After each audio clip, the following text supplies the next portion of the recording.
नमस्कार, स्वागत है आपका डीडी न्यूज पर। आप देख रहे हैं मिड डे प्राइम। मैं हूं ओम प्रकाश दास और अगले 1 घंटे में हम बात करेंगे देश भर की तमाम बड़ी खबरों की। बताएंगे कि दुनिया भर में कौन कौन सी खबरों पर है सबकी नजर, क्या चल रहा है खेल और अर्थ जगत की दुनिया में, और कुछ झलकियां फिल्म, कला और संस्कृति के क्षेत्र से भी। लेकिन सबसे पहले इस वक्त की सुर्खियों पर नजर। प्रधानमंत्री नरेंद्र मोदी ने महान अहोम सेनापति लाचित बरफुकन की 400वीं जयंती के अवसर पर आयोजित समारोह में हुए शामिल।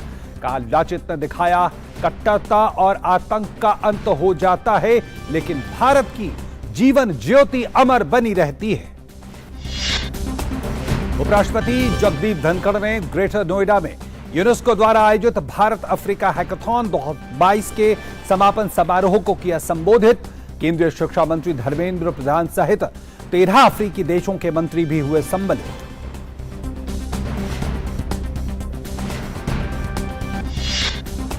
नहीं थम रहा राजस्थान कांग्रेस में मचा घमासान। मुख्यमंत्री अशोक गहलोत के सचिन पायलट को गद्दार कहे जाने के बाद सचिन खेमे का जवाबी हमला। मंत्री राजेंद्र सिंह गुढ़ा ने यह कहा, सचिन पायलट के साथ हैं 80% विधायक। जयराम रमेश ने कहा, मिल बैठकर विवाद सुलझाएंगे। रक्षा मंत्री राजनाथ सिंह ने दिल्ली में आयोजित इंडो पैसिफिक क्षेत्रीय संवाद 2022 को संबोधित किया। कहा, इंडो पैसिफिक क्षेत्र न केवल क्षेत्रीय बल्कि व्यापक वैश्विक समुदाय के आर्थिक विकास के लिए बना महत्वपूर्ण। गुजरात में विधानसभा चुनाव के लिए धुआंधार प्रचार जारी। भाजपा के वरिष्ठ नेता अमित शाह 4 जनसभाओं को करेंगे संबोधित। वहीं कांग्रेस नेता राजीव शुक्ला अहमदाबाद में करेंगे प्रेस कॉन्फ्रेंस। आम आदमी पार्टी के नेताओं का भी है चुनावी कार्यक्रम।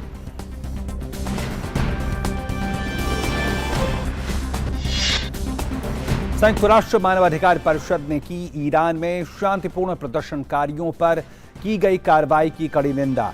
यूएनएससी ने सभी उल्लंघनों की जांच के लिए जांच मिशन का किया गठन।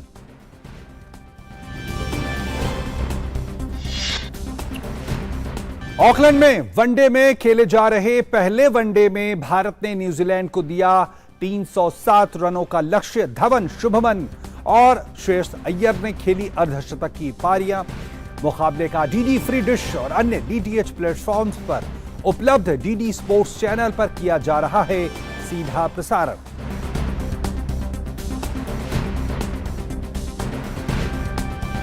ये थी इस वक्त की सुर्खियां। अब नजर डालते हैं इस वक्त की बड़ी खबरों पर।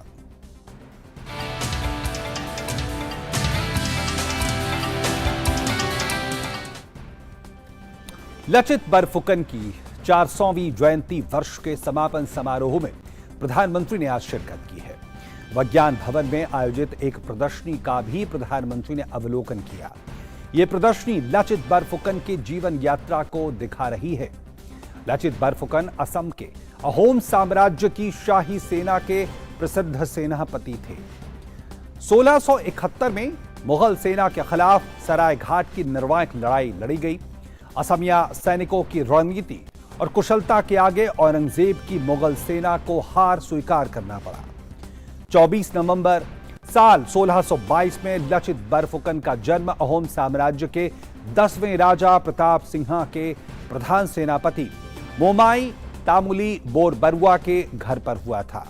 लाचित बरफुकन को अहोम साम्राज्य के राजा चक्रध्वज सिंह ने अपना प्रधान सेनापति बनाया था और साल 1667 में गुवाहाटी को मुगल सेना के कब्जे से छुड़ाने का अभियान शुरू किया। लाचित ने असमिया सैनिकों में आत्मगौरव का भाव भर अद्वितीय युद्ध कौशल से भरी सेना का गठन किया था।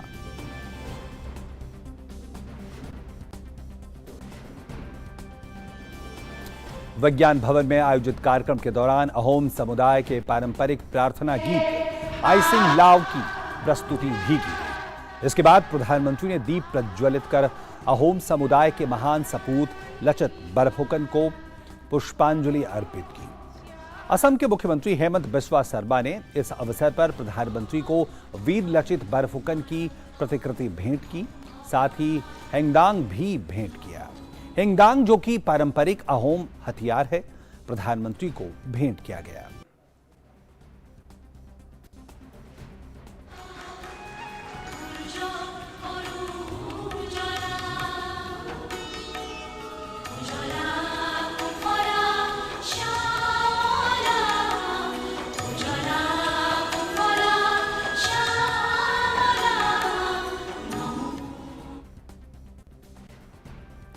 महान योद्धा वीर लचित बरफुकन की जयंती वर्ष समारोह के अवसर पर प्रधानमंत्री ने एक पुस्तक का विमोचन भी किया। समारोह के दौरान प्रधानमंत्री ने बताया कि भारत के इतिहास में कई आक्रांताओं के जुल्म के कारनामे दर्ज हैं, लेकिन समय समय पर कोई ना कोई विभूति ने नेतृत्व किया और देश की सांस्कृतिक आध्यात्मिक पहचान को बनाए रखा। और इसी गौरवशाली परिपाटी में महान योद्धा वीर लचित भी थे, जिन्होंने औरंगजेब की सेना को शिकस्त दी। अगर कोई तलवार के जोर से हमें झुकाना चाहता है, हमारी शाश्वत पहचान को बदलना चाहता है, तो हमें उसका जवाब देना भी आता है। असम और पूर्वोत्तर की धरती इसकी गंवा रही है। असम के लोगों ने अनेकों बार तुर्कों, अफगानों, मुगलों के आक्रमणों का मुकाबला किया और आक्रमणकारियों को पीछे खदेड़ा। अपनी पूरी ताकत झोंक कर मुगलों ने गुवाहाटी पर कब्जा कर लिया था, लेकिन फिर एक बार लासित बोरफुकन जैसे योद्धा आए और अत्याचारी मुगल सल्तनत के हाथ से गुवाहाटी को आजाद करवा लिया। औरंगजेब ने हार की उस कालिक को मिटाने की हर मुमकिन कोशिश की, लेकिन वो हमेशा हमेशा असफल ही रहा। और प्रधानमंत्री ने साथ में यह भी बताया कि दुनिया में भारतीय सभ्यता का विशेष स्थान है, जो कि अमरत्व के तत्व से पुष्पित है। उन्होंने कहा कि गुलामी के कालखंड के दौरान दुर्भाग्यवश साजिशन एक ऐसे इतिहास की रचना की गई जो हमारे आत्मगौरव के खिलाफ रहा। हमें ऐसा कुछ बताने की कोशिश की गई जो भारतीय वीरता बलिदान की महान परंपरा के बारे में चुप रहा, और यह परिपाटी आजादी के बाद भी बनी रही। हमारे हजारों वर्षों की जीवंतता, हमारे पराक्रम की निरंतरता, यही भारत का इतिहास है। लेकिन हमें सदियों से ये बताने की कोशिश की गई कि हम हमेशा लूटने, पीटने वाले, हारने वाले लोग रहे हैं। भारत का इतिहास सिर्फ गुलामी का इतिहास नहीं है। भारत का इतिहास योद्धाओं का इतिहास है, विजय का इतिहास है। भारत का इतिहास अत्याचारियों के विरुद्ध अभूतपूर्व शौर्य और पराक्रम दिखाने का इतिहास है। भारत का इतिहास जय का है, भारत का इतिहास जंग का है, भारत का इतिहास त्याग का है, तप का है, भारत का इतिहास वीरता का है, बलिदान का है, महान परंपरा का है। लेकिन दुर्भाग्य से हमें आजादी के बाद भी वही इतिहास पढ़ाया जाता रहा जो गुलामी के कालखंड में साजिशन रचा गया था। वीर लचित जैसे महान भारतीय योद्धाओं के जीवन से प्रेरणा लेने का आह्वान प्रधानमंत्री ने इस मौके पर किया। उन्होंने कहा कि नया भारत राष्ट्र प्रथम की भावना के साथ निरंतर नई ऊंचाइयों को छूने चल पड़ा है। लासित बोरफुकन का जीवन हमें प्रेरणा देता है कि हम व्यक्तिगत स्वार्थों को नहीं, देश हित को सर्वोच्च प्राथमिकता दें। उनका जीवन हमें प्रेरणा देता है कि हमारे लिए परिवारवाद, भाई भतीजावाद नहीं, बल्कि देश सबसे बड़ा होना चाहिए। कहते हैं कि राष्ट्र रक्षा के लिए अपनी जिम्मेदारी न निभा पाने पर वीर लासित ने मोमाई को भी सजा दी थी। उन्होंने कहा था, देहोत कोई मोमाई डांगोर न होए।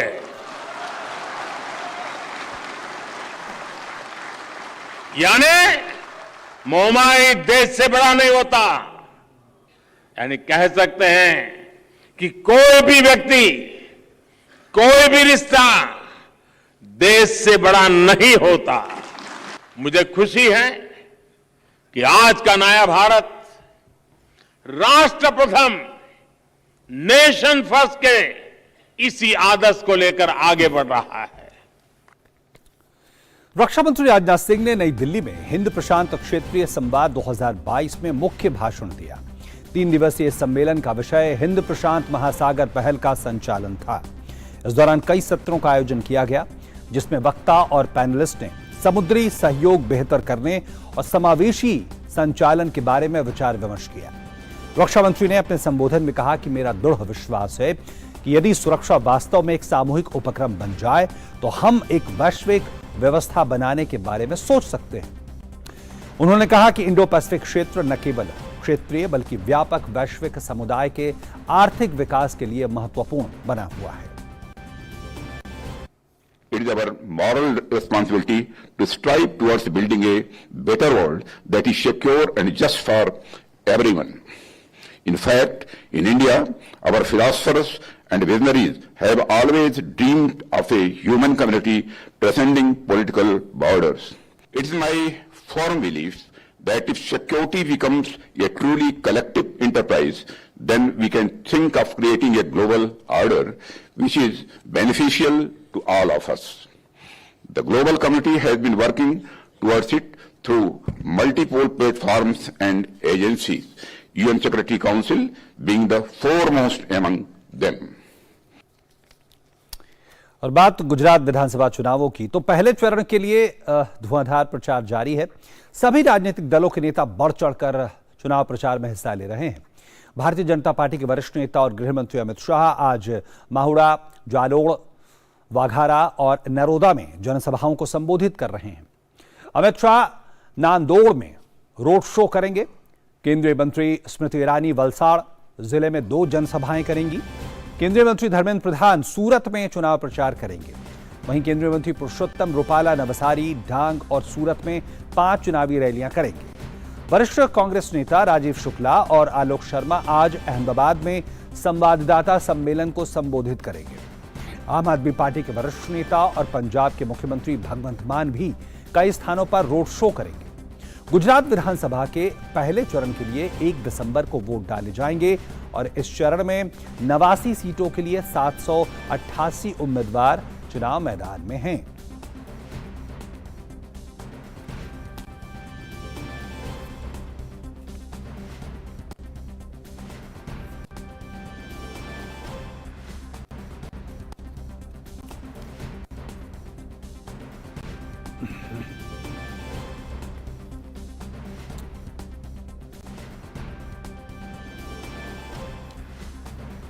तो गुजरात की चुनावी हलचल क्या बता रही है, क्या खबरें दिखा रही है, किस तरह की सूचनाएं आ रही हैं, इस पर ज्यादा जानकारी के साथ हमारे 2 संवाददाता जुड़ रहे हैं। अहमदाबाद से हमारे साथ नीरज सिंह जुड़ रहे हैं, हमारे साथ वडोदरा से शैलेंद्र मिश्र जुड़ रहे हैं। सबसे पहले नीरज, आपसे कि जो पहले चरण का मतदान जहां होना है, निश्चित तौर पर वहां गहमा गहमी तेज है।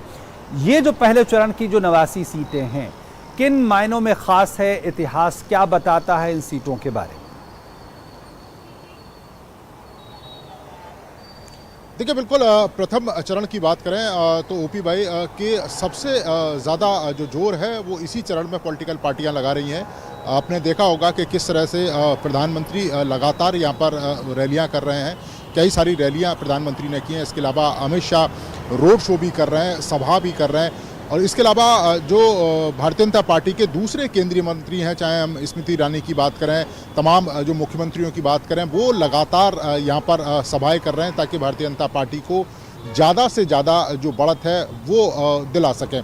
पिछले अगर चुनाव को अगर हम देखें तो जो मुकाबला है वो बहुत ज़्यादा नज़दीक रहा था। कांग्रेस पार्टी ने यहाँ से टक्कर दी थी। हालांकि दूसरे अगर हम गुजरात के दूसरे क्षेत्रों की बात करें, जैसे उत्तर गुजरात की बात करें, तो वहाँ उत्तर गुजरात में कांग्रेस पार्टी एक बड़ी भूमिका उसकी निकलकर सामने आई थी 2017 के इलेक्शन में, और वहाँ की 32 सीटों में से कांग्रेस पार्टी ने 18 सीटें जीती थी और 14 सीटें भारतीय जनता पार्टी ने जीती थी। इससे पहले 2012 में कांग्रेस पार्टी ने 19 सीटें जीती थी और भारतीय जनता पार्टी ने 13 सीटें जीती थी। यही कारण है कि उत्तर गुजरात का जो इलाका है वो भारतीय जनता पार्टी के लिए कह सकते हैं कि एक बड़ा टारगेट है और यही कारण है कि भारतीय जनता पार्टी पूरा का पूरा जो जोर है वो उत्तर गुजरात में लगा रही है। और अमित शाह भी और प्रधानमंत्री जिस तरह से लगातार रैलियां कर रहे हैं, आदिवासियों के बीच में जा रहे हैं, उसको देखकर जो पार्टी है उसका ये कहना है कि जो हमारे कार्यकर्ता हैं प्रधानमंत्री के आने से उनको एक ऊर्जा का संचार मिलता है, इसकी वजह से पार्टी बेहतर स्थिति में।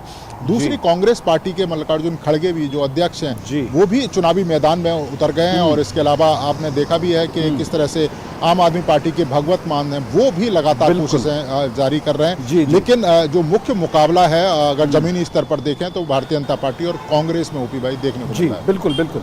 शैलेंद्र, आज अमित शाह भाजपा के एक बड़े नाम गृह मंत्री, वो आज कई सभाओं को संबोधित करेंगे, रोड शो भी करेंगे नांदोड़ में। ये नांदोड़ नर्मदा जिले में आता है और हम जानते हैं कि इस इलाके में आदिवासी समुदाय उनकी संख्या अच्छी खासी है और वो एक तरह से चुनावी रणनीति, चुनावी हार जीत में उनकी बड़ी भूमिका रहती है। हम जानते हैं कि परंपरागत तौर पे ये कहा जाता है कि कांग्रेस को एज होता है आदिवासी क्षेत्रों में। क्या इस बार भी ये बात कही जा सकती है या भाजपा ने अपना मैनेजमेंट, भाजपा ने अपनी रणनीति को आदिवासी क्षेत्रों के लिए बदला है इस बार? देखिए, निश्चित तौर पर जहां पर बीजेपी तुलनात्मक तौर पर कांग्रेस से पिछड़ गई थी, इस बार हम देख रहे हैं कि वहीं ज़्यादा फोकस है बीजेपी का। और यही वजह है कि जो 150 सीटों की जब हम बात करते हैं और पूछते हैं बीजेपी नेताओं से कि ये जो सीट आंकड़ा है ये कैसे हासिल होगा, तब वो अक्सर इशारों में उन इलाकों की बात करते हैं जहां पर तुलनात्मक तौर पर कांग्रेस का प्रदर्शन बेहतर रहा था। आप बनासकांठा में देखिए जहां पर कांग्रेस बहुत मजबूत थी, आदिवासी वहां भी काफ़ी एक तरह से कहें तो बहुत प्रभावी उनकी संख्या है। बीजेपी ने बहुत ताकत लगाई है। कल ही प्रधानमंत्री नरेंद्र मोदी की जनसभा वहां पर थी। साथ ही साथ उन इलाकों में जहां पर बीजेपी को उतनी बेहतर सफलता नहीं मिली थी, हम धुआंधार प्रचार देख रहे हैं। नरेंद्र मोदी जा रहे हैं, बीजेपी के तमाम नेता जा रहे हैं। दौर जी में प्रधानमंत्री नरेंद्र मोदी की सौराष्ट्र में जनसभा हुई थी, वहां पर पिछले चुनाव में कांग्रेस का प्रत्याशी जीता था। कल हम बनासकांठा में पालनपुर में जनसभा हुई थी। अगर पूरे बनासकांठा की बात करें तो कांग्रेस का प्रदर्शन बेहतर रहा था। तो जोर इस बात पर है, आदिवासी जिस तरह से जनजातीय गौरव दिवस मनाया जा रहा है, जिस तरह से आदिवासी नायकों को देश और दुनिया जान सके उस बारे में प्रयास किए जा रहे हैं। तो बीजेपी का यह कहना है कि दरअसल आदिवासियों के लिए और ओबीसी समाज के लिए कांग्रेस ने कुछ किया नहीं है। जो कदम उठाए हैं उनके कल्याण के लिए, कल्याणकारी योजनाओं को जो सबसे ज्यादा फायदा है वो आदिवासी समाज को और ओबीसी समाज को मिला है। ओबीसी समाज को संवैधानिक दर्जा उनके आयोग देने का काम बीजेपी ने किया है। तो बीजेपी को यह लगता है प्रकाश दास कि इस बार आदिवासियों का जो साथ है वो बीजेपी को ज्यादा मिलेगा और कांग्रेस को उसमें एक तरह से एक झटका लगेगा। ये इसी उम्मीद में बीजेपी ने एक नया आंकड़ा दिया है कि जो पिछले चुनाव से वो ज्यादा सीटों की उम्मीद कर रही है। और यहाँ पर ये भी आप जानिए कि बीजेपी ये कह रही है, जैसा प्रधानमंत्री ने कहा था कि वो अपना ही रिकॉर्ड तोड़ना चाहते हैं। गुजरात में 127 सीटों का, जब गुजरात में प्रधानमंत्री नरेंद्र मोदी यहाँ के मुख्यमंत्री थे और तब जब चुनाव हुआ था तब हम जानते हैं कि 127 सीट बीजेपी ने जीती थी और इस बार 150 सीटों का लक्ष्य रखा है। जबकि गुजरात में अभी तक के इतिहास में 149 सीट एक बार कांग्रेस ने 1985 में जीती थी। तो ये आंकड़ा और ये लक्ष्य रखने के पीछे वजह ही है कि उन इलाकों पर जोर है जहां पर बीजेपी उतनी मजबूत नहीं है जितनी उत्तर गुजरात में या मध्य गुजरात में हुआ करती है। बिल्कुल। नीरज, इसी से जुड़ा एक सवाल कि 150 का आंकड़ा भाजपा इस बार सामने रख रही है। इतनी सीटें भाजपा ने गुजरात में इससे पहले कभी नहीं जीती हैं।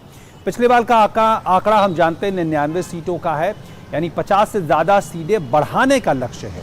अब हम जानते हैं कि एक तीसरा एंगल, एक तीसरा कोण भी गुजरात की राजनीति में है आम आदमी पार्टी के तौर पे।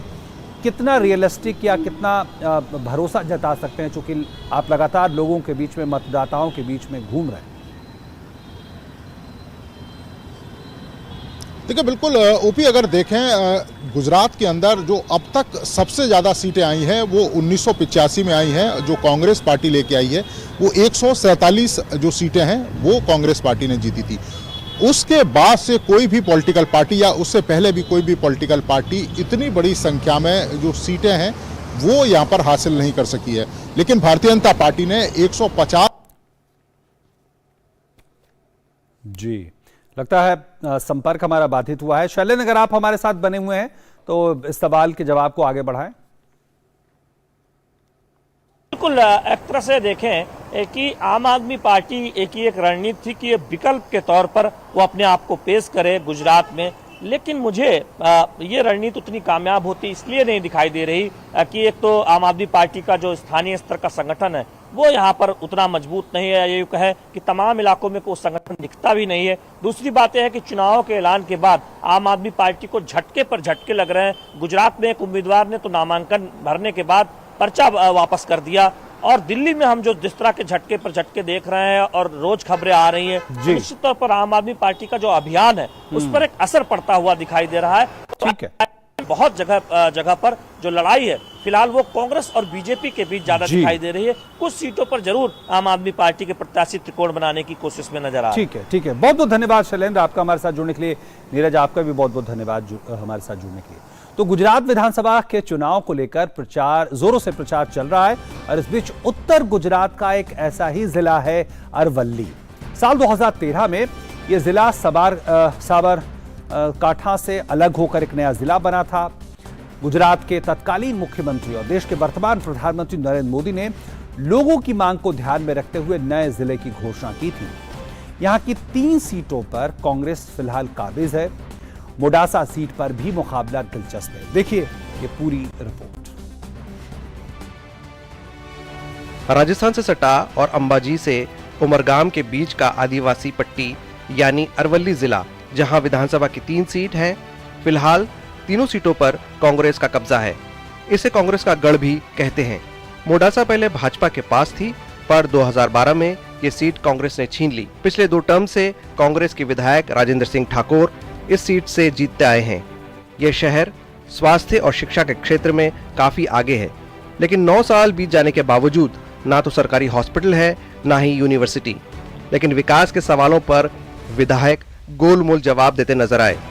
अभी जो हमारी सरकार कांग्रेस की बन ही रही है, तो जो कांग्रेस ने मैनिफेस्टो में जो 8 वचन दिए हैं वो भी पूरा करेंगे। और हमने 10 साल में जो काम किया है, छोटे से छोटे गांव में जो एक दूसरे के कनेक्टिंग होने का पेवर रोड का काम है, 23 जैसे पुल का काम मैंने पूरा करवाया है।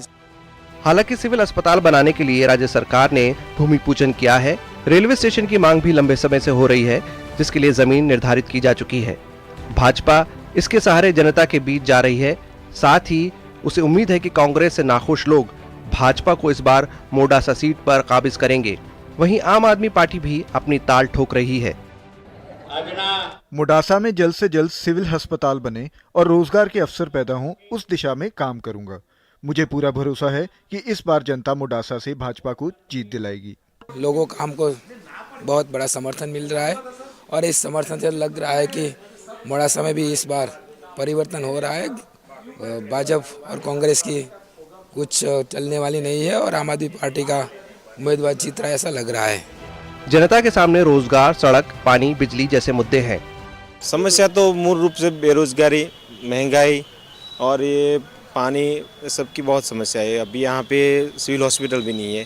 अरवल्ली जिला बना है, आज 15 साल से अरवल्ली जिला हुआ है, और वो सिविल हॉस्पिटल नहीं है। समस्या है अरवल्ली में ज़्यादातर बेरोजगारी और महंगाई सबसे प्रभावित है। और इस बार चुनाव में मतदाताओं का जो ट्रेंड है वो थोड़ा बदलाव वाला है। कोई बोलता नहीं है, पर अंडर करंट इस बार सुनिश्चित रूप से कुछ ज़बरदस्त परिवर्तन आएगा, ऐसा दिखता है। ज़्यादातर बेरोजगारी के साथ साथ भाजपा ने बहुत अच्छा काम किया है। उनकी अच्छी योजनाएं हैं, इम्प्लीमेंट भी अच्छी हुई है। अरावली की पहाड़ियों की गोद में बसा ये इलाका आदिवासी बहुल है। इन तीनों सीटों पर भाजपा सत्ता में आने के लिए कड़ी मेहनत कर रही है, तो कांग्रेस सत्ता पर बने रहने के लिए अपनी ताकत झोंक रही है। आम आदमी पार्टी भी तीनों सीट पाने के लिए अपने दिग्गज नेताओं को प्रचार के लिए चुनावी मैदान में उतारा है। अब यहाँ की जनता में एजुकेशन और हेल्थ को लेकर के एक बड़ा मुद्दा है। ये दोनों ही क्षेत्रों में यहाँ पे गढ़ माना जाता है, लेकिन यहाँ पर एक भी सरकारी यूनिवर्सिटी या फिर हॉस्पिटल यहाँ पर नहीं है, जिसको लेकर के लोगों में नाराजगी है, विधायक को लेकर के भी और सरकार को लेकर के भी। ऐसे में ये देखना है कि यहाँ की जनता जब इलेक्शन में मतदान करने आएगी तब वो किसे चुनती है। अपने सहयोगी अंकित चौहान के साथ चंद्रशेखर, डीडी न्यूज, मोडासा। तो लगातार रोचक होता चुनावी प्रचार गुजरात में, और इसकी पल पल की अपडेट हम आप तक लगातार पहुंचा रहे हैं अलग अलग खबरों के माध्यम से। फिलहाल एमडीपी यानी मिड डे प्राइम में फिलहाल इतना ही। हम रुक रहे हैं छोटे से ब्रेक के लिए, बने रहिए हमारे साथ। लहलहाती फसल, भरे पूरे खेत खलिहान, हर किसान का बस यही अरमान। लेकिन कभी बारिश, कभी बिजली, कभी ओला, कभी सूखा। प्रकृति का तो नहीं, मगर नुकसान का उपाय है। AIC से फसल बीमा। Agriculture insurance company of India limited. AIC। Break बाद एक बार फिर से आपका स्वागत मिड डे प्राइम में। और बात राजस्थान की राजनीति की, जहां हलचल मची हुई है। दरअसल में राजस्थान में मुख्यमंत्री अशोक गहलोत और पूर्व उप मुख्यमंत्री सचिन पायलट के बीच दिन ब दिन टकराव गहराता ही जा रहा है। मुख्यमंत्री गहलोत ने गुरुवार को सचिन पायलट को गद्दार कह डाला। रिपोर्ट के मुताबिक सीएम गहलोत ने कहा कि यह गद्दार कभी सीएम नहीं बन सकता। हाईकमान सचिन पायलट को सीएम नहीं बना सकता।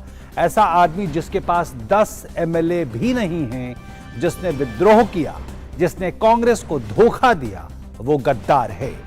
इस पर राजस्थान सरकार में मंत्री राजेंद्र सिंह गुढ़ा ने सीएम अशोक गहलोत पर पलटवार करते हुए दावा किया कि राजस्थान में कांग्रेस के 80% विधायक सचिन पायलट के साथ हैं। सचिन पायलट साहब ये राजस्थान की सेहत के लिए उनसे बढ़िया नेता दूसरा नहीं हो सकता। और वो कह रहे हैं उनके साथ एमएलए नहीं। चार्टर प्लेन में आज ही 4 एमएलए उनके साथ ही गई कर ली। काउंटिंग क्यों नहीं करवा लेते? 80% एमएलए सचिन पायलट साहब के साथ नहीं हो तो हम दावेदारी छोड़ देंगे। तो दोनों पक्षों की ओर से बड़े बड़े दावे हैं, बयानबाजियां हैं। जयपुर का रुख कर रहे हैं हमारे संवाददाता धर्मेश भारती हमारे साथ जुड़ गए हैं। धर्मेश, ये कोई नई बात नहीं है जब दोनों गुटों के बीच में इस तरह की बयानबाजी हो, एक दूसरे को नीचा दिखाने की कोशिश हो। हालांकि केंद्रीय आलाकमान ने यह कहा है कि हम बीच बचाव कर लेंगे। आपको लगता है जैसे जैसे चुनाव नजदीक आते जाएंगे ये खाई बढ़ती जाएगी और तीखी बयानबाजी बढ़ती जा रही है?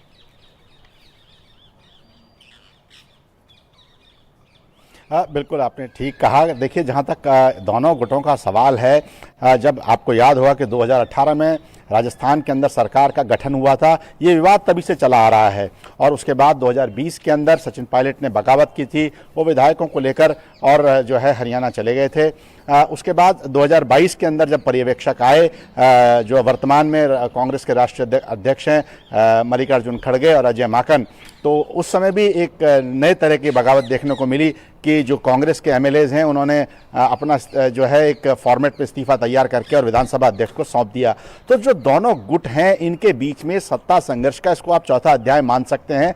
2020 में भी इसी प्रकार मुख्यमंत्री अशोक गहलोत ने बड़ी तल्ख भाषा का इस्तेमाल किया था और उनके बारे में कई प्रकार के शब्दों का, जो असंसदीय शब्द ये कह सकते हो, उस प्रकार का उन्होंने उपयोग किया था। वहीं सचिन पायलट भी जो है लगातार ये प्रयास कर रहे हैं कि उन्हें मौका मिले और उन्हें अवसर मिले। आपको याद होगा कि 2018 के अंदर सचिन पायलट जो है वो यहाँ के प्रदेश अध्यक्ष थे, उन्हीं के नेतृत्व में चुनाव लड़ा गया और कांग्रेस सरकार बनाने में सफल रही। उनका अभी भी ये मानना है कि जब पूर्व में 2 बार अशोक गहलोत यहाँ पे मुख्यमंत्री रहे हैं तो कांग्रेस की सरकार जो है वो रिपीट नहीं हो पाई है। तो दोनों गुटों के अपने अपने आरोप प्रत्यारोप हैं। जहां अशोक गहलोत ये दावा करते हैं कि भाई जो अधिकतर विधायक हैं वो उनके साथ हैं, वहीं सचिन पायलट की ओर से ये कहना है कि भाई हमेशा जब भी कांग्रेस का यहाँ पे सरकार बनी तो ये कांग्रेस जो है दोबारा रिपीट नहीं कर पाई। तो दोनों गुट एक दूसरे के खिलाफ कोई ना कोई बात, बयानबाजी चलती रही है। जी धर्मेश, 2 बातें हैं जो बिल्कुल ताजा हैं। वो ये कि सचिन पायलट ये कह रहे हैं, जैसा कि आपने भी कहा, कि 2 बार उनके नेतृत्व में कांग्रेस राजस्थान में हारी है। दूसरी तरफ अशोक गहलोत बार बार 2020 की वो घटना याद दिला रहे हैं जब सचिन पायलट अपने कुछ विधायकों को लेकर एक तरफ खड़े हो गए थे और उसी संदर्भ में उन्हें गद्दार कहा जा रहा है। आपको लगता है ये जो बयानबाजियां हैं एक दूसरे के लिए हैं या दिल्ली के लिए एक संदेश है?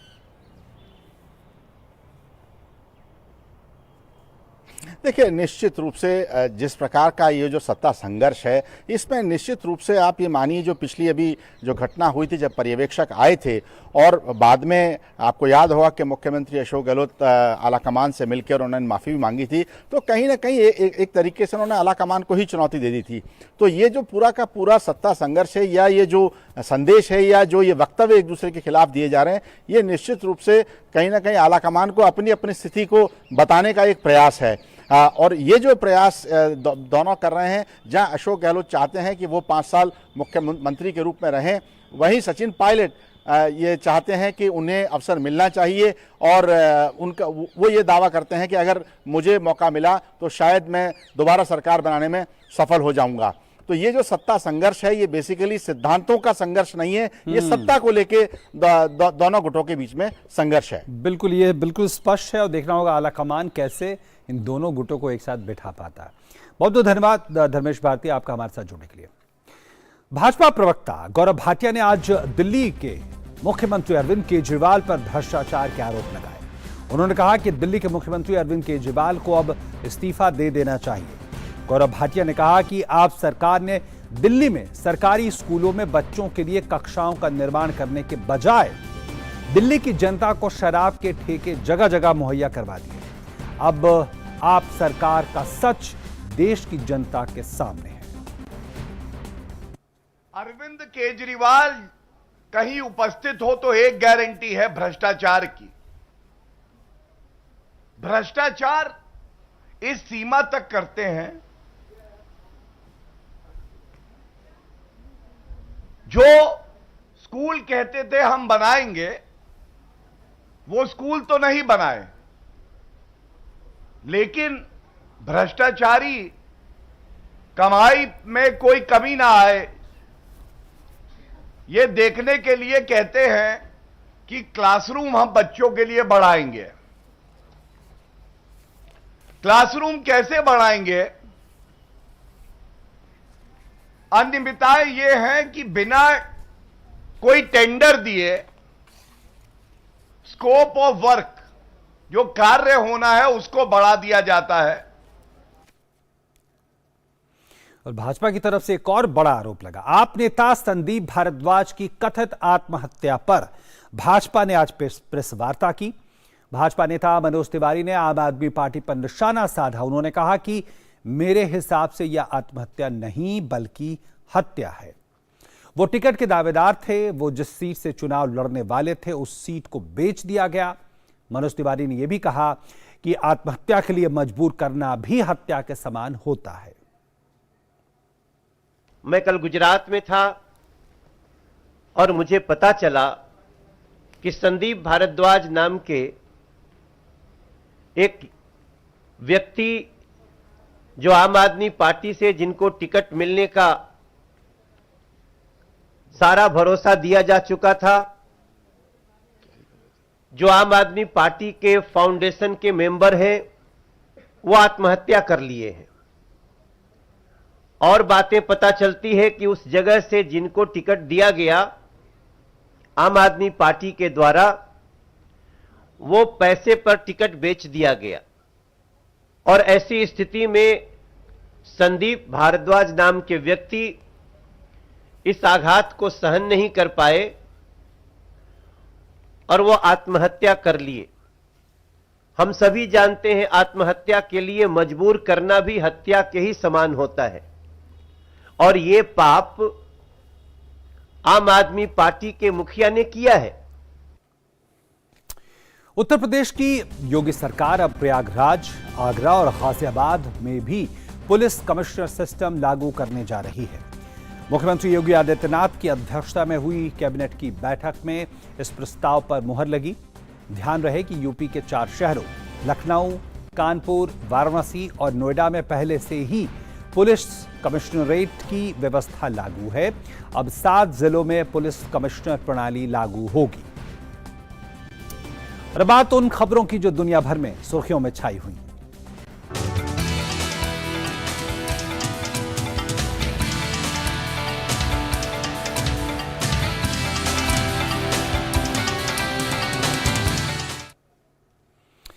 ईरान में हिजाब के खिलाफ प्रदर्शनों का दौर जारी है। बीते सितंबर में 22 वर्षीय महसा अमीना की पुलिस हिरासत में मौत के बाद से ही लोग हिजाब के खिलाफ देशव्यापी प्रदर्शन कर रहे हैं। इस मसले पर गुरुवार को संयुक्त राष्ट्र मानवाधिकार परिषद ने विशेष सत्र बुलाया। संयुक्त राष्ट्र मानवाधिकार प्रमुख वोल्कर तुर्क ने यह कहा कि प्रदर्शनकारियों पर कार्रवाई के बीच ईरान में मानवाधिकारों का घोर उल्लंघन हो रहा है। वोल्कर ने ईरान में मानवाधिकारों के उल्लंघन की स्वतंत्र, निष्पक्ष और पारदर्शी जांच की मांग की। यूक्रेन की बात करें तो यूक्रेन के राष्ट्रपति व्लादिमीर ज़ेलेंस्की ने गुरुवार को कहा कि देश में बिजली, पानी और संचार को धीरे धीरे बहाल किया जा रहा है, लेकिन अभी भी राजधानी सहित 15 क्षेत्रों में पानी की आपूर्ति समेत कई समस्याएं मौजूद हैं। यूक्रेन की ऊर्जा बुनियादी ढांचों पर रूसी सैन्य बलों द्वारा लगातार मिसाइल हमले हो रहे हैं। बुधवार रात किए गए रूसी हमले के कारण कीव समेत पूरे यूक्रेन में अधिकतर हिस्सों में बिजली चली गई, जिस कारण देश के लोग बिजली, पानी जैसी समस्याओं से जूझ रहे हैं। रूस और यूक्रेन ने गुरुवार को युद्ध कैदियों का आपस में आदान प्रदान किया और दोनों पक्षों ने 50 से अधिक युद्ध कैदियों को अपने घर जाने के लिए रिहा कर दिया।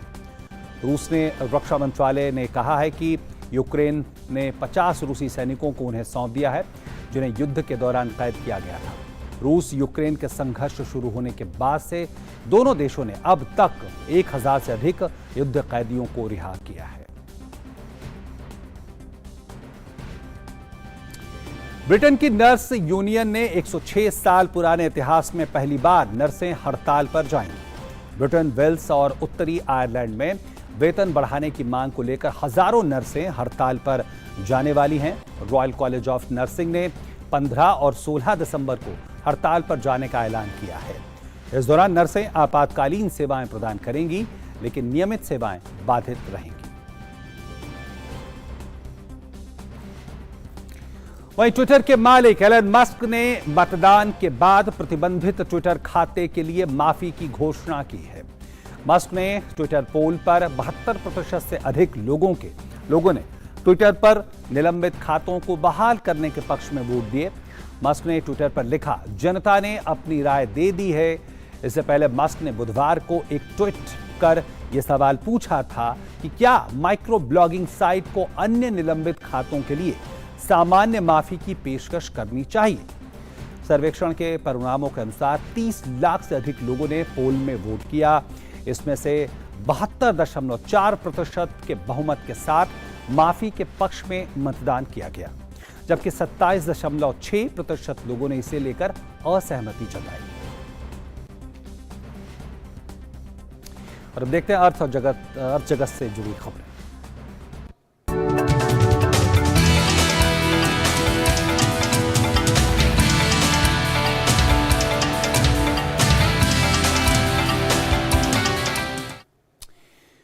केंद्रीय वित्त मंत्री निर्मला सीतारमण ने राज्य के वित्त मंत्रियों के साथ बजट पूर्व परामर्श किया। दिल्ली में हो रही इस बैठक के दौरान आगामी बजट को लेकर विचार विमर्श किया जा रहा है।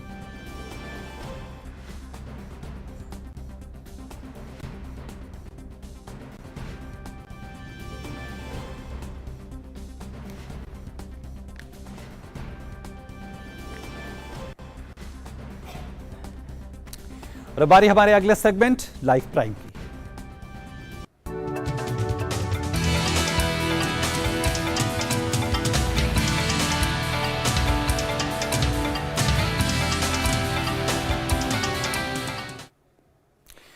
तमिलनाडु से काशी तमिल संगमम के लिए आया तीसरा जत्था सुबह सुबह हनुमान घाट पहुंचा और गंगा स्नान किया और इसके बाद सुब्रमण्यम भारती के काशी आवास को देखने गया। ये साहित्यकारों का समूह है जो सुब्रमण्यम भारती का आवाज देखकर अति उत्साहित हुआ।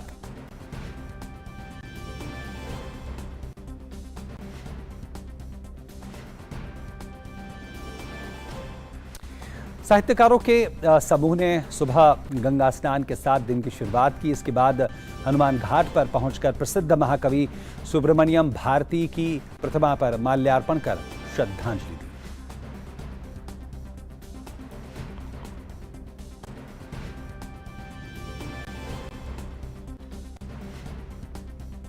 और काशी तमिल संगमम में क्या कुछ नया ताजा आज हो रहा है, इस पे ज़्यादा जानकारी के साथ हमारे संवाददाता हरिकेश बहादुर गौतम हमारे साथ जुड़े हुए हैं।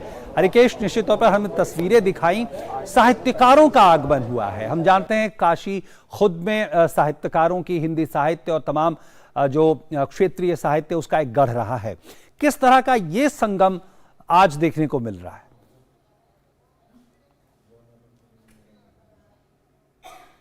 लगता है हमारा संपर्क नहीं हो पा रहा है। और हम बताएं आपको कि किस तरह से महान कवि सुब्रमण्यम भारती साहित्यकारों का दल पहुंचा है और हमारे संवाददाता इस पे अपडेट के साथ है। जी, मूर्ति को माल्यार्पण कर श्रद्धांजलि। और मैं आपको बताऊं कि यहाँ पर एमपी थिएटर में एक आयोजन किया गया साहित्यकारों के लिए ही, जिसकी मुख्य अतिथि तेलंगाना की गवर्नर तमिलसाई सुंदरराजन जी रहीं और साहित्य पर चर्चा हुई। सुब्रमण्यम भारती के बारे में, उनके कविता के बारे में चर्चा की गई, काशी हिंदू विश्वविद्यालय के योगदान के बारे में चर्चा की गई। तो जो यहाँ पर एमपी थिएटर में चल रहा है वो विशेष साहित्यकारों के लिए ही आयोजन आज का था। एक ऐसा सेमिनार जिसमें यहाँ के जो साहित्यकार हैं उन्होंने भी चर्चा की, जो तमिल भाषा के जानकार हैं उन्होंने भी अपने जो अतिथि आए हैं, साहित्यकार अतिथि आए हैं, उनको यहाँ के काशी के बारे में बताया। और साथ ही काशी तमिलनाडु से कैसे मेल खाती है, कैसे संस्कृति एक दूसरे के माध्यम से जुड़ी हुई है, जो पुरातन तरीके से जुड़ी हुई थी, कैसे उसको फिर से रूप दिया गया है काशी तमिल संगमम के माध्यम से, वो यहाँ पे चर्चा रही। और उन्होंने स्पेशली, जो तेलंगाना की गवर्नर हैं, उन्होंने स्पेशली यहाँ के सांसद और देश के प्रधानमंत्री का धन्यवाद किया, तमिलवासी होने के नाते, तमिल भाषी होने के नाते, कि किस तरह से प्रधानमंत्री ने अपनी सोच एक भारत श्रेष्ठ भारत के तहत ये काशी तमिल संगमम का आयोजन किया है, जिससे जो तमिलनाडु के साहित्यकार, छात्र, शिल्पकार और जो भविष्य में जो समूह आएंगे किसानों के और अन्य विधा के विशेषज्ञों के, उनको भी इसका लाभ मिलेगा। और साथ ही जो काशी के लोग हैं, यहाँ के छात्र हैं, शिक्षक हैं, नागरिक हैं, जो अतिथि देवो भव का भाव रखते हैं, सीखने की परंपरा में विश्वास करते हैं, उनको भी यहाँ पे जो स्टॉल लगे हैं, जो प्रदर्शनियाँ लगी हैं, जो यहाँ पे मिलाप चल रहा है, सेमिनार्स हो रहे हैं, इनका लाभ मिल रहा है। और लोग ये महसूस भी कर रहे हैं जब इन लोगों से हम यहाँ चर्चा करते हैं, बात करते हैं, या जो अतिथि आ रहे हैं उनसे भी जब हम चर्चा करते हैं। ओम प्रकाश, बहुत बहुत धन्यवाद इन तमाम अपडेट्स के लिए। तो निश्चित तौर पर एक भारत श्रेष्ठ भारत का सपना साकार हो रहा है और बड़े मजबूत तरीके से अपने आप को अभिव्यक्त भी कर रहा है। और अब देखते हैं खेल जगत की खबरें।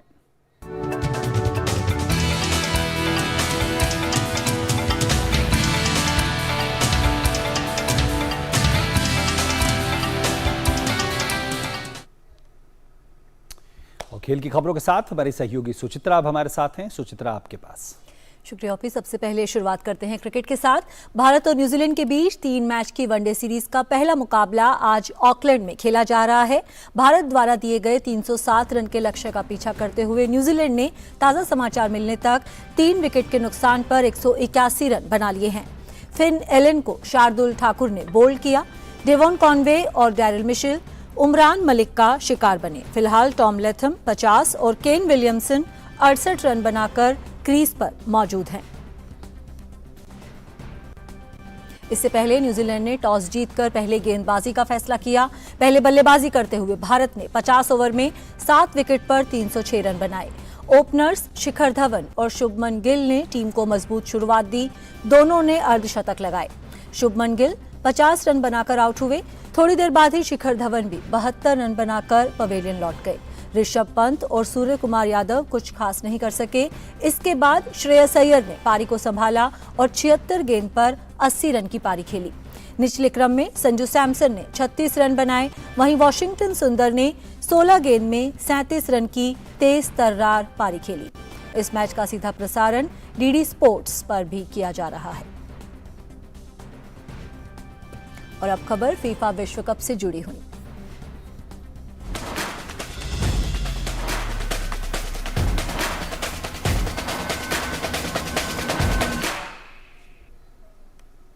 फीफा विश्व कप में आज दिन के पहले मुकाबले में ग्रुप बी में मौजूद वेल्स का सामना ईरान से होगा। ये मैच ईरान के लिए काफी महत्वपूर्ण रहेगा क्योंकि टीम को अगर अगले दौर में जगह बनानी है तो उसे हर हाल में आज का मुकाबला जीतना होगा। ईरान को अपने पहले मैच में इंग्लैंड के खिलाफ 6-2 से हार मिली थी। वहीं वेल्स को पहले मैच में अमेरिका से 1-1 से ड्रॉ खेलना पड़ा था। दोनों टीमों के बीच ये मुकाबला अहमद बिन अली स्टेडियम में खेला जाएगा। वहीं दिन के दूसरे मुकाबले में ग्रुप ए में मौजूद मेजबान कतर का सामना सेनेगल से होगा। दोनों टीमों को अपने पहले मैच में हार का मुंह देखना पड़ा था। ऐसे में दोनों की कोशिश इस मुकाबले को जीतकर प्रतियोगिता में अपनी मौजूदगी को बनाए रखने की होगी। दोनों के बीच ये मैच अल थुमामा स्टेडियम में खेला जाएगा। वैसे पहली बार होगा जब ये दोनों टीमें आमने सामने होंगी। सेनेगल की टीम फिलहाल विश्व रैंकिंग में 18वें स्थान पर है। फीफा विश्व कप में आज नेदरलैंड्स की टीम इक्वाडोर के खिलाफ मैदान पर उतरेगी। दोनों टीमों के बीच ये मैच खलीफा इंटरनेशनल स्टेडियम में खेला जाएगा।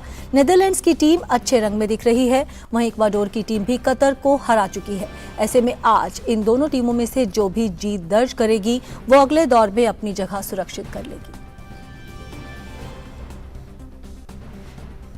फीफा विश्व कप में ग्रुप ए के मुकाबले में आज रात दो ऐसी टीमों के बीच भिड़ंत होगी जिन्होंने अपने अपने पहले मैच में 2-0 के अंतर से जीत हासिल की है। बात नीदरलैंड्स और इक्वाडोर की है जो अब एक दूसरे के खिलाफ मोर्चा खोलने के लिए तैयार हैं। पहले बात अगर नीदरलैंड्स की करें तो ये टीम लगातार सफलता के नए आयाम स्थापित कर रही है। टीम पिछले 16 मैचों से अजेय है। टीम ने 2014 के विश्व कप में सेमीफाइनल तक का सफर तय किया था। नीदरलैंड्स की टीम 1974, 1978 और साल 2010 में विश्व कप के फाइनल तक पहुंची है। हालांकि टीम ने इस विश्व कप में सेनेगल को 2-0 से भले ही हराया हो, लेकिन फिर भी अभी भी टीम अपने जादुई खेल से दूर ही दिख रही है। वैसे ग्रुप ए में टीम अगर टॉप पर रहती है तो अंतिम 16 में इस टीम की भिड़ंत ग्रुप बी की रनर अप से होगी, यानी दूसरे स्थान पर रहने वाली टीम से। जाहिर तौर पर इन सब बातों पर नीदरलैंड्स कैंप का भी ध्यान होगा। उधर इक्वाडोर की बात करें तो टीम मेजबान कतर को 2-0 से हराकर नीदरलैंड्स के सामने है। टीम के हीरो एनर वेलेंसिया हैं, जिन्होंने पिछले मैच में दोनों गोल किए। वैसे इक्वाडोर के सामने चुनौती अब शुरू हुई है क्योंकि पहले उसे नीदरलैंड्स से पार पाना होगा और उसके बाद टीम के सामने सेनेगल की चुनौती होगी। इक्वाडोर का बेहतरीन प्रदर्शन साल 2006 में देखने को मिला था जब टीम ने अंतिम 16 में जगह बनाई थी। वैसे नीदरलैंड्स और इक्वाडोर के बीच आंकड़ों की बात करें तो इन दोनों के बीच 2 बार भिड़ंत हुई है, जिसमें एक बार नीदरलैंड्स ने बाजी मारी है जबकि एक मुकाबला ड्रॉ रहा है। यकीनी तौर पर टीम 2006 के प्रदर्शन से इस बार आगे निकलने की चाहत रखेगी, जिसे पूरा करना एक बड़े चैलेंज के तौर पर टीम के सामने होगा। Sports desk, DD news. England की टीम भी आज अपना दूसरा मुकाबला खेलेगी। इंग्लैंड अपने दूसरे मैच में अमेरिका से भिड़ेगी। स्टार खिलाड़ियों से भरी इंग्लिश टीम ने पहले मैच में ईरान को हराकर मजबूती के साथ इस विश्व कप में अपने अभियान की शुरुआत की थी। वहीं अमेरिका ने अपने पहले मैच में वेल्स के साथ ड्रॉ खेला था।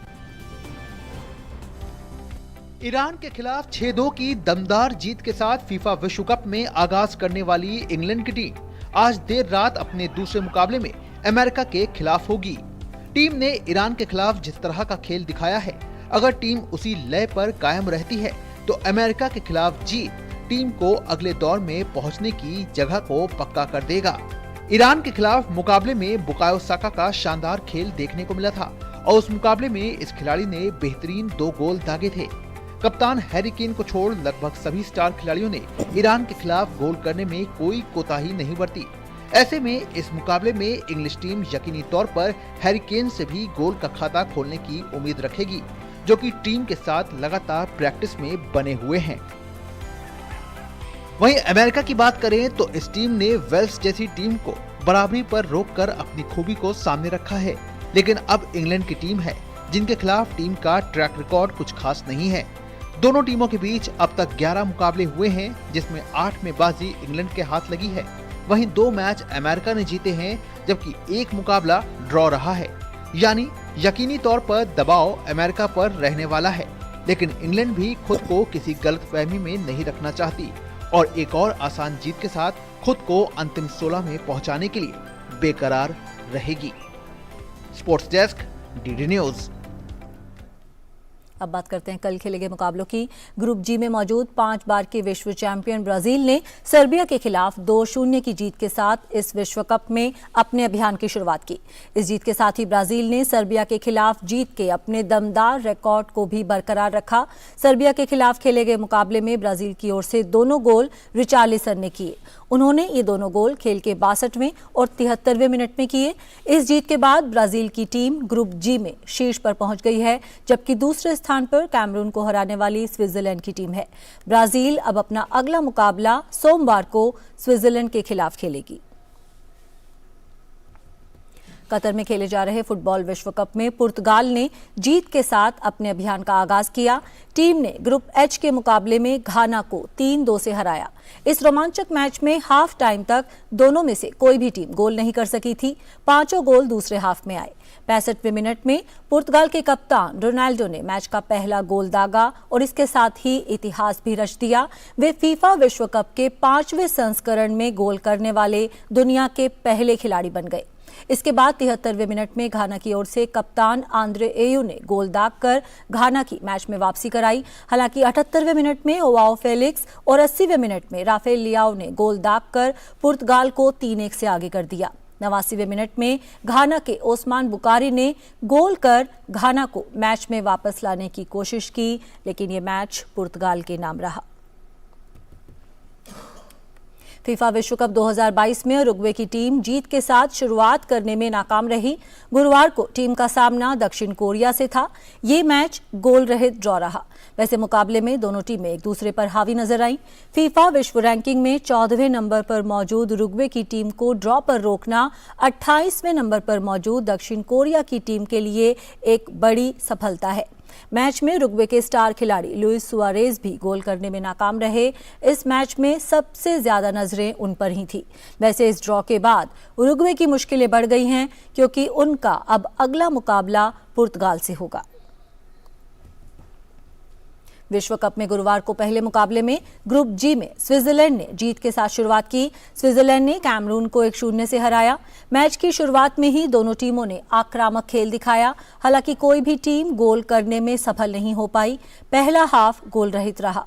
दूसरे हाफ की शुरुआत में ही स्विस खिलाड़ी एम्बोलो ने गोल कर अपनी टीम को 1-0 से आगे कर दिया। एक गोल से पिछड़ने के बाद कैमरून ने बराबरी के लिए कुछ अच्छे प्रयास किए, लेकिन उन्हें सफलता नहीं मिली।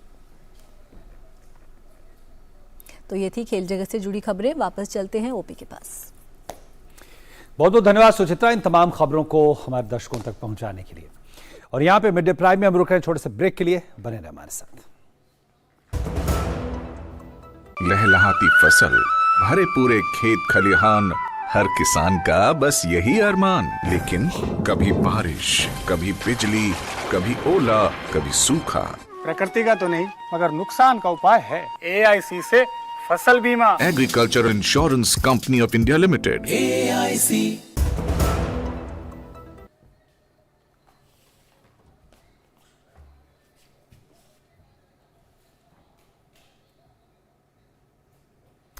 और ब्रेक के बाद एक बार फिर से आपका स्वागत। और अब बात करते हैं इफी की।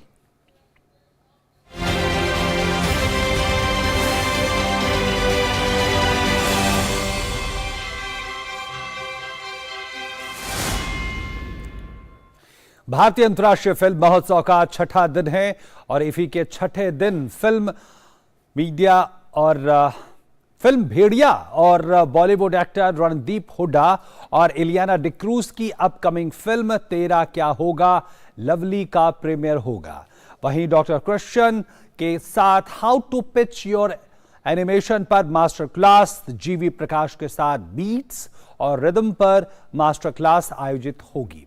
वहीं वार्तालाप सत्र में भारतीय फिल्म उद्योग पर OTT का प्रभाव आज के लिए निर्धारित है, इस पे भी बातचीत होगी। और फिल्मों की दैनिक स्क्रीनिंग में Red Shoes, When the waves are Gone और द लायन सहित कई फिल्में शामिल हैं। Midfest movie fixation director and movie producer और ऑर्डिनरी पोलियोज मूवी डायरेक्टर भी आज बातचीत करेंगे।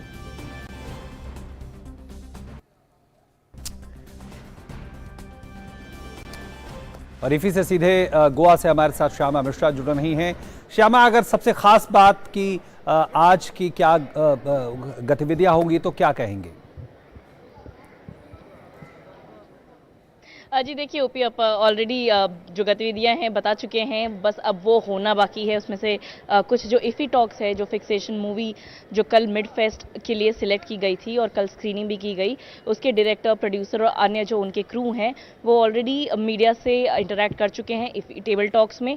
इसके अलावा दीप्ति नवल की जो गोल्ड फिश है यहाँ पर, वो भी उनके साथ में भी एक प्रेस की वार्ता हुई है। उन लोग ने भी बताया कि किस तरीके से मूवी बनी है, क्या है मूवी, किस तरीके से इफ़ी उनको एक प्लेटफॉर्म प्रदान कर रहा है, क्योंकि यहाँ पर हम गाला प्रीमियर्स देख रहे हैं। गाला प्रीमियर्स की अगर हम बात करें तो कई सारे मूवीज़ जो हैं इस बार वो सबसे ज़्यादा गाला प्रीमियर्स 53rd इफ़ी में हुए हैं। यहाँ पर आज अगर हम देखें तो आज आप पहले ही बता चुके हैं कि तेरा क्या होगा लवली और भेड़िया, ये दो बड़ी मूवीज़ हैं जिनके गाला प्रीमियर्स होना बाकी है। इसके अलावा कल हमने एक रेमो जो कन्नड़ा मूवी है उसकी एक गाला प्रीमियर देखी थी, जो आज पूरे देश भर में रिलीज़ हो रही है। जब हम गाला प्रीमियर्स की बात कर रहे हैं, उसके बाद में स्क्रीनिंग के लिए जो ऑडी होता है या जो जहां पर वो स्क्रीन में वो पिक्चर चलता है वो कच भरा होता है। जो आपने इंटरनेशनल सिलेक्शन की बात की, इंटरनेशनल कंपटीशन में मूवीज़ की बात की, when the waves are gone, the line, red shoes, ऐसे 4 मूवीज़ आज लगे हुए हैं जिसके लिए लंबी लंबी कतारें लग रही थी लोगों की कि वो जाएं और देखें कि इंटरनेशनल कंपटीशन में क्यों ये मूवी सिलेक्ट की गई है। इसके अलावा अगर हम देखें तो मास्टर क्लासेस, इन कॉन्वर्सेशन, ये सब भी साथ साथ लगातार हो रहे हैं। इसके अलावा हम बात कर चुके हैं कि जो स्क्रीनिंग्स होती हैं मूवी, उसमें panorama section, Indian panorama section, regional movies, ये सबको भी बढ़ावा देते हुए Goan movies, Marathi movie, south India से जो मूवीज आई है वो सब भी दिखाई जा रही है। जी श्यामा, निश्चित तौर पर बहुत ही गहमा गहमी वाला दिन, खासकर फिल्म प्रेमियों के लिए गोवा में। बहुत बहुत धन्यवाद हमारे साथ जुड़ने के लिए। उसके बाद मिड डे प्राइम के आज के इस अंक पे इतना ही, लेकिन खबरों का सिलसिला डीडी न्यूज पर लगातार जारी है।